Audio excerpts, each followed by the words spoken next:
5 juta itu bukan uang kecil-kecil banget, tapi untuk bisnis it is very small. Cuan dulu, lo aja nggak punya duitnya, ya kan? Ngapain ngejar passion? Ya zaman dulu kalau ada harga coret orang bisa dapat urgency buat beli langsung gitu kan karena ada diskon dan lain-lain. Kapan lagi gitu kan? Zaman sekarang harga lu mau lu coret-coret kayak gimana? Orang akan cari barang lu yang sama itu di sosial media atau di internet. Yang paling dipentingin itu adalah harga akhirnya berapa. Oke, ini adalah sesi konsultasi di mana gue jawab pertanyaan-pertanyaan dari teman-teman yang teman-teman kirim dari sosial media, baik itu dari komen ataupun dari DM. Kalau gitu kita langsung aja mulai pertanyaan yang pertama. Kalau cuma punya 5 juta, jualan apa yang valid dan bisa balik modal dalam sebulan? Oke, gini ya. Jadi sebenarnya gue bukannya mau discourage atau tidak mendukung teman-teman yang mau bisnis dengan modal kecil. 5 juta itu bukan uang kecil-kecil banget, tapi untuk bisnis it is very small. Bukan berarti nggak bisa. Ada beberapa tipe bisnis yang teman-teman bisa kerjain. Ya, contohnya misalnya kayak kalian pengen cobain makanan viral dari berbagai kota, suatu tempat atau jualan makanan sederhana. Tapi tipe-tipe bisnis kayak gitu nggak akan bisa menghasilkan uang yang sangat besar. Apalagi karena modal yang 5 juta doang. Jadi saran gue adalah coba nabung. Dan teman-teman di sini fokusnya harus menjadi membesarkan pendapatan utama dulu. Supaya tabungannya bisa lebih besar. Supaya fuelnya atau bahan bakar teman-teman juga jadi lebih besar gitu. Karena teman-teman penghasilan bulanannya mungkin lebih besar. Gimana cara membesarkan penghasilan? Caranya ya kembangin skill. Ada skill-skill yang bisa membuat kalian dibayar lebih besar. Skill apa? Ya banyak, tergantung dari industrinya apa. Kalau teman-teman ada di industri kreatif misalnya, ya kalian harus cari tahu orang-orang yang sukses, channel yang sukses, mereka punya skill apa kira-kira. Perhatiin cara ngomongnya kah, cara membaca pasarnya kah. Teman-teman harus coba kembangin. Cara menulisnya kah mungkin. Atau di industri lain, sales, skill apa yang dibutuhin. Apakah public speaking, apakah empati, you name it. Tergantung kekurangan kita apa. Jadi jawaban singkatnya adalah kalau bisa jangan dulu bisnis, tabung dulu. I'm trying to be realistic here for you. Coba ditabung dan berusaha kembangin pendapatan. Lebih penting pilih niche bisnis yang cuma cepat atau yang kita passion. Oke, ini menarik. Kalau kalian mau bisnis cuan cepat dulu atau passion ya, akan ada orang yang berdebat di sini mati-matian jawab bahwa cuan dulu. Lo aja nggak punya duitnya, ya kan? Ngapain ngejar passion? Ada orang yang bakal kayak, ya passion dulu. Kalau nggak ada passionnya, nyerah nanti. I will say, depend on what you have. Tergantung apa yang lo punya, ya. Jadi kalau yang lo punya itu adalah resource, maybe lo bisa utamain passion. Karena with passion, you can go far. Bukan go far Hillman, you can go far. Bisa jalan jauh dan teman-teman juga bisa lebih detail kalau ngerjain sesuatu, akhirnya jadi expert di dalam suatu hal. Itu sesuatu yang mahal dan harus dimulai dengan resource kita cukup dulu. Tapi kalau resource-nya nggak cukup, mungkin dipikirin cuan bisa jadi lebih penting. Anak istri lapar, apakah kita mau ngajar passion di saat beras di rumah aja nggak ada gitu kan. Jadi pikirin apa posisi yang kita punya. Selain soal punya resource maka kita pilih passion, ada satu lagi alasan kenapa kita pilih passion sebelum gua lupa ya, bahwa passion itu selain bisa bikin kita pergi jauh tadi atau bertahan lama, itu bisa bikin kita punya fuel tambahan. Jadi di saat teman-teman itu udah sibuk dengan kerjaan utama, kalau teman-teman ngerjain bisnis yang nggak ngejar passion, udah capek, tenaganya habis, teman-teman nggak punya kayak bensin cadangan. Nah, kalau di mobil tuh ada namanya ya reserve fuel gitu ya, atau sisa bensin cadangan. Kalau teman-teman punya mobil itu udah di E ya kan, di gauge-nya atau udah range-nya 0 km habis, sebenarnya di dalam masih ada bensinnya. Nah itu kayak kalau teman-teman punya passion. Kalau teman-teman punya passion,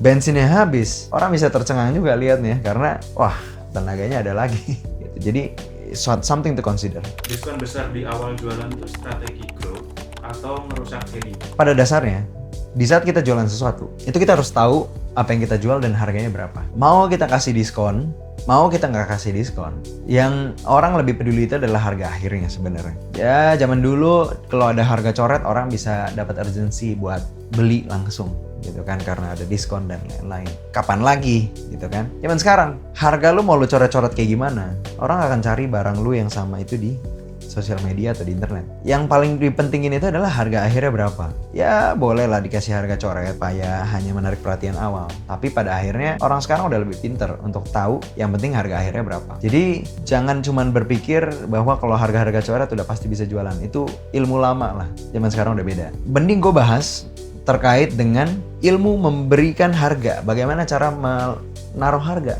di suatu barang. Ya, ada barang yang gue bagi sederhananya jadi 3 kategori. Yang pertama adalah barang umum, yang kedua adalah barang semi umum, yang ketiga adalah barang langka. Barang umum harganya udah pasti kita harus bersaing dengan yang lain. Barangnya umum, semua orang punya. Ya, kalau teman-teman jualan HP di mana iPhone misalnya dijual harga 15 juta, teman-teman jual harga 30 juta, ya nggak ada yang mau beli gitu ya. Jadi barang umum sudah pasti harga harus bersaing, dan itu resiko yang harus diambil sebagai orang yang dagang atau jualannya di barang umum. Mau coret nggak coret silahkan, tapi again orang akan langsung cari harga akhirnya berapa, dia akan bandingin dengan yang lain. Barang semi umum, teman-teman bisa pasang margin lebih besar karena tidak mudah didapat. Contohnya misalnya barang-barang impor, bukan barang impor yang akhirnya jadi mass market ya, tapi misalnya barang-barang yang teman-teman biasanya harus titip ke teman-teman yang lagi pergi ke luar negeri, kan, untuk titip dong beli barang ini dan lain-lain. Itu bisa dikasih margin. Ya, gue masih ingat waktu pertama kali Omega Swatch masuk ke Indonesia, harga aslinya kalau nggak salah di Eropa itu 4 jutaan. Dibawa ke Indonesia itu bisa sampai kayak 6 jutaan, bahkan yang langka ada yang 7-8 jutaan. Barangnya umum, bisa didapetin tapi nggak gampang, jadi margin bisa lebih besar. Yang ketiga barang langka. Ya, di saat teman-teman punya suatu intellectual property, kalau resminya kayak haki gitu ya, atau hak kekayaan intelektual. Tapi sebenarnya yang gue bahas di sini adalah suatu ideologi atau paham yang dinilai berharga oleh orang-orang gitu ya. Contohnya kayak gimana? Tanda tangan artis. Tanda tangan kan nggak ada harganya harusnya, gratis gitu ya dibikinnya. Kertas dan pulpen. Tapi karena di situ ada konsensus bahwa tanda tangan ini berharga, jadilah dia berharga. Nah, ini harganya bisa suka-suka barang-barang kayak gini. Jadi nggak harus mikirin soal diskon-diskon gimana. Kalau emang orang udah suka dan pengen banget sama suatu barang, misalnya mobil langka, mau bedanya berapa puluh juta, bahkan ratus juta juga bisa jadi tetap diambil. Tergantung tipe bisnisnya di mana, dan again silakan kasih diskon hanya untuk menarik perhatian. Tapi zaman sekarang itu udah beda. Teman-teman mau coret-coret harga kayak gimana juga orang-orang udah pintar untuk cari harga pembanding. Terakhir, kebiasaan kecil apa yang diam-diam bikin usaha? Good question. Yang bikin usaha mandang itu adalah, mungkin kalau gue bilang 3 hal ya. Ya, kenapa 3? Ya, it's just easier for me to tell you and easier for you guys to remember. Yang pertama adalah kebiasaan untuk menggabungkan uang usaha dan juga uang pribadi. Ini banyak banget di orang Indonesia yang gue tahu. Kalau kalian gabungin uang usaha dan uang pribadi, dampak paling sederhananya adalah untungnya usaha itu dianggap untungnya lo oleh kepala lo ini. Gue hari ini jualan untung 100 juta. 100 juta itu punya gue dan bisa gue habisin. Gak ada laba ditahan atau cash reserve atau uang yang diinvestasikan kembali ke usaha. Ya, jadi gimana perusahaannya mau berkembang, ya kan? Kalau semua uangnya ditarik keluar. Itu satu hal. Jadi kalau yang teman-teman masih uangnya digabungin, baik secara rekening, pencatatan, ataupun bahkan hati nurani kita juga nganggapnya itu satu, lebih parah lagi, mulai dipisah. Kedua, terkait dengan wawasan dari si owner. Kalau hidup kita sehari-hari gitu-gitu aja, yang kita lihat itu-itu aja, tidak berusaha untuk berpikir, berkembang, lihat yang lebih jauh. Apalagi zaman sekarang paling bahaya, ada di sosial media. Algoritma akan kasih terus tuh apa yang kita suka. Ya, dia nggak kasih yang terlalu jauh kemana-mana. Mungkin teman-teman merasa explore hal-hal baru, tapi hal-hal baru itu sebenarnya hanya ada di dalam suatu kolam kecil aja. Jokes-jokesnya kurang lebih itu-itu aja. Orangnya aja ganti, ya kan? Topiknya aja geser sedikit. Atau pengetahuannya ya terbatas hanya sekedar berita-berita umum gitu ya. Bukan sesuatu yang bisa memercikkan inovasi di kepala. Jangan lupa untuk selalu kembangin pengetahuan kita, apalagi kalau kita udah komit ya, jadi profesional atau jadi pebisnis. Kita udah punya bidang-bidang yang kita pegang dan kita komit. Di situ baca setiap hari sampai ujung dunia, semua berita-beritanya baca, supaya kita tahu apa yang terjadi di belahan dunia lain. Oh, tapi kan nggak relevan. Ya justru itu bisa jadi ide kadang-kadang, karena jauh caranya berbeda. Mungkin tidak sama persis dengan apa yang orang itu lakuin, tapi ada intisari yang bisa kita ambil. Ketiga adalah kebiasaan untuk megang semuanya sendiri atau Superman syndrome ya. Jadi teman-teman, itu semuanya hanya mau dikerjain sendiri. Memang tidak mudah untuk mencari tim yang bisa langsung gantiin apa itu isi kerjaan kita. Dan ada saat-saat tertentu teman-teman itu harus turun tangan untuk menyelamatkan bisnis teman-teman. Tapi kalau teman-teman pengen berkembang, teman-teman harus bisa ngedelegasiin ke tim dari teman-teman.